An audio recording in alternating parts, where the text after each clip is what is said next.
রোজার আগে নির্বাচন হবে। এই রাজনৈতিক বন্দোবস্তের আসলে ভবিষ্যৎ কি, নতুন নির্বাচন কতটা কি মানে তৈরি করবে আমাদের সঙ্গে বা আমাদের কাছে, এসব নিয়ে আজকে আলোচনার জন্য উপস্থিত রয়েছে জাতীয় নাগরিক কমিটির মুখ্য সংগঠক জনাব সার্জিস আলমের। জনাব, আপনাকে আমাদের অনুষ্ঠানে স্বাগত জানাই। আপনি আমাদের সাথে যুক্ত হয়েছেন, সময় দিয়েছেন, সেজন্য আপনাকে অনেক ধন্যবাদ। আমাদের সাথে আরো থাকছেন বিএনপির আন্তর্জাতিক বিষয়ক সম্পাদক ব্যারিস্টার রুমিন ফারহানা। ব্যারিস্টার ফারহানা, আপনাকে আমাদের অনুষ্ঠানে স্বাগত জানাই।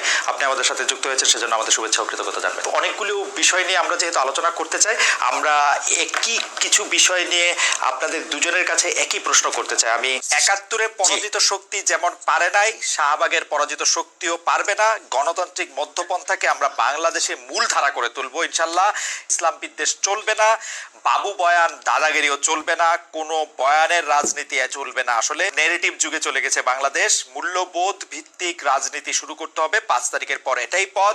ফলে যারা ব্রাহ্মণ্যবাদী বামপন্থা দিয়ে মধ্যপন্থাকে গণবিরোধী করতে চায়, এরা দিবা স্বপ্ন দেখছে। প্রকাশিত হওয়ারই কথা ছিল, এবং এক্ষেত্রে সবচেয়ে বেশি আমার মনে হয় যে প্রভাবিত করেছে খুনি হাসিনা। যে প্রভাবিত তিনি ওই 15-16 জুলাই করেছিলেন, ওই গণভবনে বসে প্রেস কনফারেন্স করে, সেই প্রভাবিত তিনি এখন করছেন ভারতে বসে।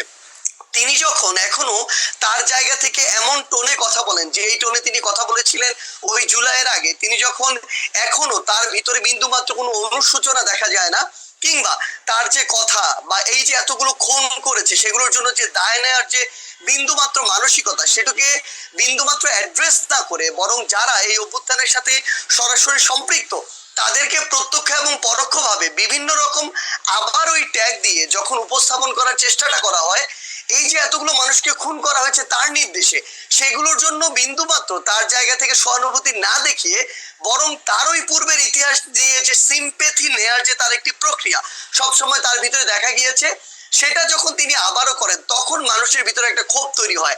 এত বড় একটি হত্যাযজ্ঞ ঘটানোর পরে তিনি যখন নতুন করে আবার ছাত্র সমাজের উদ্দেশ্যে এসে বক্তব্য দিতে চান, তখন মানুষের ভিতরে এই ক্ষোভটা সামগ্রিকভাবে তৈরি হয়। আপনি গতকালকে ওই ভিডিওগুলোতে দেখবেন, এখানে কিন্তু কোনো নির্দিষ্ট শ্রেণীর বা পেশার মানুষের কিংবা নির্দিষ্ট কোনো প্ল্যাটফর্মের মানুষের রিপ্রেজেন্টেশন ছিল না।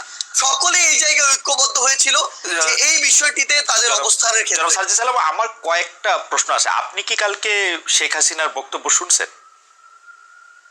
আমি তার বক্তব্যের আংশিক শুনেছি, যে আংশিক ক্লিপগুলো আমি একদমই একাডেমিক একটা জানতেছি, কেন শুনছেন? যেমন আমার কোনো শোনার দরকার হয় নাই, আমিও শুনি নাই ভাই, আমার শোনার কোনো দরকারই হয় না। আপনি শুনছেন কেন? তাহলে আমি একটু জানতে চাই। না, প্রথম কথা হচ্ছে যে খুব স্বাভাবিকভাবে আপনি দেখবেন সোশ্যাল মিডিয়ায় যে কোনো বক্তব্যের ইন্টারেস্টিং পার্ট গুলো ক্লিপ আকারে ছোট ছোট 30 সেকেন্ড 1 মিনিটের ক্লিপ আকারে সামনে চলে আসে।